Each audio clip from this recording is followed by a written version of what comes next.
Listen, we're in the Champions League. We're in the Champions League. Finishing top 3. We're in the Champions League.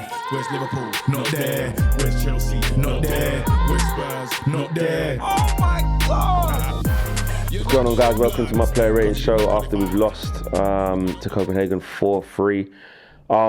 This is a really tough player ratings to do because, like I said in my reaction, that we done a lot of things correct, and a lot of players played well for long periods, but then let themselves down in decisive moments, which ultimately led to us losing this game, obviously with VAR decisions and all of the mess that happened with that as well. So let's start obviously with Onana in goal.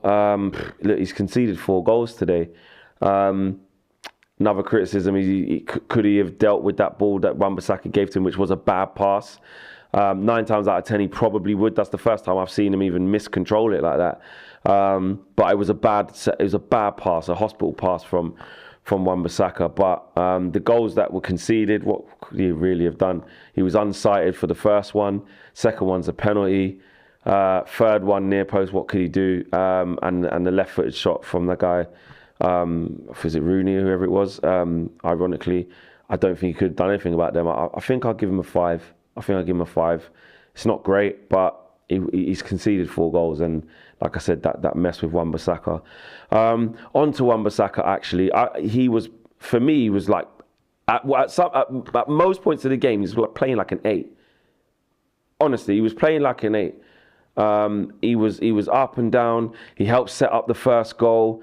Great feet, brilliant in the tackle, really composed, bringing the ball forward. A breath of fresh air like he's been since he's come back. A big help that he's back. But that one mistake that led to their goal, it is unforgivable. We have to be honest. It is unforgivable doing that. But his whole overall performance was actually really, really good. So it would have been like an 8, but I've got to drop it down to like a 6. He made one mistake, which was detrimental. And look, it isn't just on the mistake. Another thing that really annoys me, kind of like another match reaction, like I'm still pissed off. Another thing that really annoys me is that if one person makes a mistake, what we don't have is a group of players who go, don't worry, I got you, we'll get out of it. What happens is like when Varane done the mad touch and then passed it out, there was still a big passage of play that happened since then. I know essentially that's the root problem, so that is on Varane. But good teams get out of that. They bail people out who make mistakes, and we don't seem to do that. But I've got to walk Wan-Bissaka down for that mistake, because I would have given him an 8, but overall I think I'll give him a 6 because of that mistake, which ended up leading to a goal.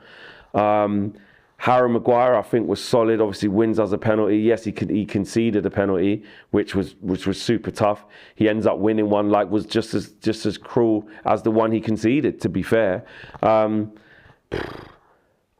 probably give him a 6 as well. He didn't do anything wrong. Again, the mistake was unlucky. He nearly scored at the end as well, which they probably would have robbed us and give a foul, which it wasn't a foul. But largely he was fine. He was composed on the ball, good switches of play. In them moments when we were really on top of Copenhagen and they couldn't get near us, he was very good. He was very good. But overall, we've ended up conceding 4 goals, which isn't just him. This is such a weird player ratings, honestly, because the players played well. They played well for large parts, but mistakes. But he didn't really make any mistakes. I don't really blame him for that penalty. So, but I could give him a 7, to be fair. I think he was solid. I do think he was solid. Johnny Evans, NA, because obviously had to come off, so that was tough to see. I hope he's not going to be out for too long. Look what we're saying there. We need Johnny Evans back.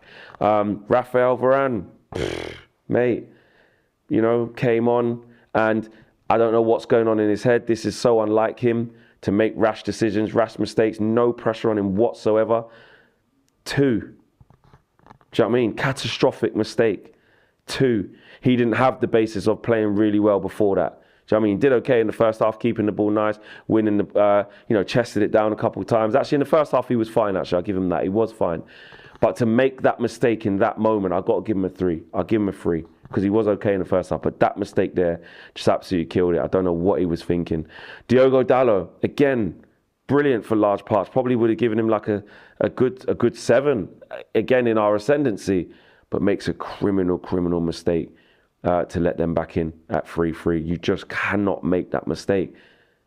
Unforgivable mistake. So that, I'm going to give him a 4. Again, key moments, and this is going to sound really harsh, right? And my ratings might be all over the place. I don't even know what the right ratings are to give these players. I'm going to go off how I feel now. But the people who made the key mistakes in them times have to get marked down a lot.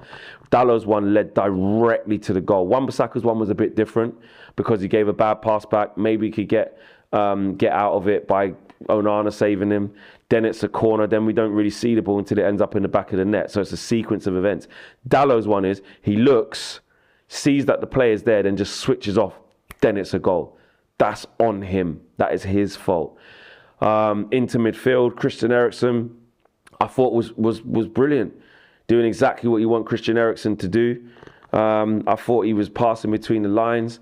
And then obviously with the red card and the way that the game went, wasn't anything to do with him. It wasn't the right game for him. But I think his first half performance was actually really good. If it went on for the whole half and we won that half, I probably would have given him a 7, but I'll put him down to a 6. But I think he was fine. Scott McTominay, again, I thought was physical, kept winning the ball back, some nice switches of play, put it about quite a lot. Could he get a 7? I'm still too angry, if I'm honest. 6. I'll give him a 6. He was good. He was good though. He didn't really do much wrong. Hit one pass out of play, a couple of little passes, but overall, I think he was justified in his selection of how well he played. Let's go to Bruno Fernandes. First half again, it's the same story. You can see it's a common theme here. It's a common theme here. Plays the ball to Garnacho to get us off for the second goal. He was good in transition. He made good decisions on the ball. He has a big switch in the first goal with his left foot to Wan-Bissaka across field, which is a fantastic pass. And then we end up scoring from that move. So again, he was heavily involved, doing everything right. Perfect. Would have been on par for a 7.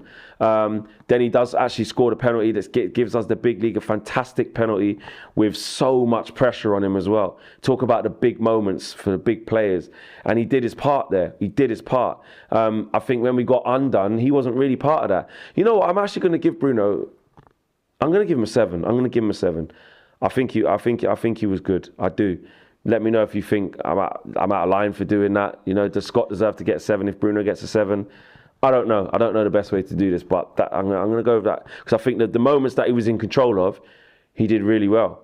Do you know what I mean? And he scored a decisive goal that essentially should have been our winning goal, but it wasn't for many reasons. Marcus Rashford, he's so unlucky. He was doing all right before that. He wasn't amazing. Obviously playing out on the right, it's not his favoured position. I'll give him a 5.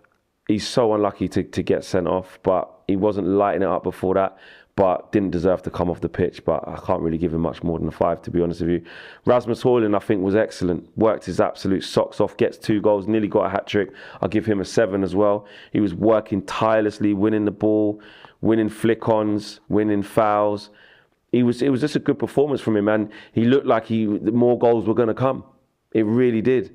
So a really good performance from him. We've been saying for so long, keep feeding him, get him in the positions. Even the first goal, even though it's a tap-in, he still drops the shoulder, leaves the defender and then gets himself free, ready for the cross from Scott McTominay. Obviously, Garnacho should probably pass it to him anyway. Or if you're not going to pass to him, you have to make sure you score. But at least he shot a cross goal. And I think Højlund's obviously in the right place, right time. Good striking ability.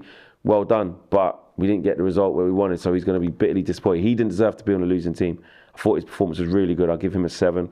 Garnacho, I thought was actually pretty good. I see some people give him a bit of stick. I thought he was good, especially some of the game management bits. When we were down to 10 men, he was winning some fouls, taking the pressure off the team. He was at it in the first half. The goal, obviously, second goal comes from him. He should pass, to be fair. He should pass, because if you don't pass that, you have to make sure you score. But like I just said, when talking about Højlund, he made sure he shot across the goal. So that was good. But overall, I'd probably still give him a 6, though. But I thought his attitude was good and his application for most part was good. He worked really hard. He could even get a 7. He worked really, really hard, and it just wasn't to be in the end. Amrabat come on at half-time. Didn't do enough, gave the ball away a couple of times, gave us some more nervy moments, wasn't good enough. 4. Mason Mount came on towards the end, NA playing up front, doing doggies. And I think that's it. I think that's it. So, yeah, Erik ten Hag, what would I give him? I don't think Erik ten Hag could have done much more to win that game. Set us up right. We were dominant. We controlled the game. This is on the players again. And VAR and the shit decisions that went against us. I think Ten Hag did everything pretty much right. I'd give Ten Hag a 7. Even down to the changes that he made at half-time. The correct changes. You know, go 4-4-1 and get Eriksen off, put Amrabat on. Made sense. We go 3-2 up. There's essentially 8 minutes to go. And we end up losing the game 4-3. It's not on Erik ten Hag, is it? Had to bring on Varane. Maybe could have brought on Lindelof, but that's fine in retrospective. I think it was right to bring on Varane, but he just let him down as well with a mistake. Don't think we'll be seeing Varane play the next game. We'll see. But yeah, I'll give Ten Hag a 7. That's my player ratings. Let me know if you agree or disagree on a crap night for Man United in the Champions League. Take care, guys. Peace.